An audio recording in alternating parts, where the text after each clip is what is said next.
শালাকে দেখবি এক চড় মারবো। যখনই কোনো শুভ কাজে যাবো তখনই পিছন ডেকে দিবে। তোমার তো রোজই রোজই শুভ কাজে যাও তুমি। হ্যাঁ আমি রোজই শুভ কাজে যাই। হ্যাঁ তুমি চলে যাও, ঘরের কাজ আমি সব করি। গরু ছাগল আছে, গরু ছাগলকেও দেখি, বাবুকেও দেখি, ঘরে রান্না বান্না সবই তো আমাকে করতে হয়। তুমি কি করো? আমি অন্য কাউকে না মানে বলছি আমি কাল থেকে দেখবো সব।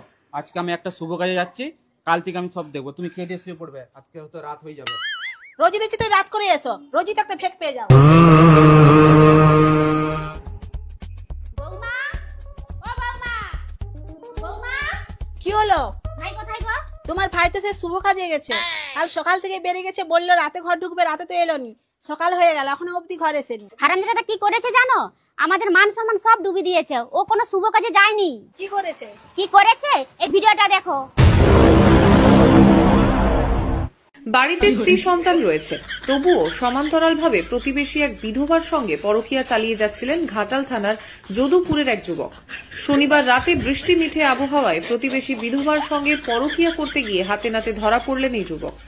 বিধবা এবং ওই যুবককে অসংলগ্ন অবস্থায় দেখতে পেয়ে এলাকার মানুষ ক্ষিপ্ত হয়ে ওঠেন। অভিযোগ, তাদের ধরে একটি তার খুঁটিতে বেঁধে রেখে গণধোলাই দেওয়া হয়। ঘাটাল থানার পুলিশ খবর পেয়ে তাদের উদ্ধার করে থানায় তুলে আনে। স্থানীয়রা জানান, প্রায়ই ওই যুবক ওই বিধবার বাড়িতে গিয়ে রাতের পর রাত কাটাত। আমরা তককে তককে ছিলাম। ওই রাতে দুজনকে একই রুমের মধ্যে অসংলগ্ন অবস্থায় তুমি দেখি। ফোনটা ধরো।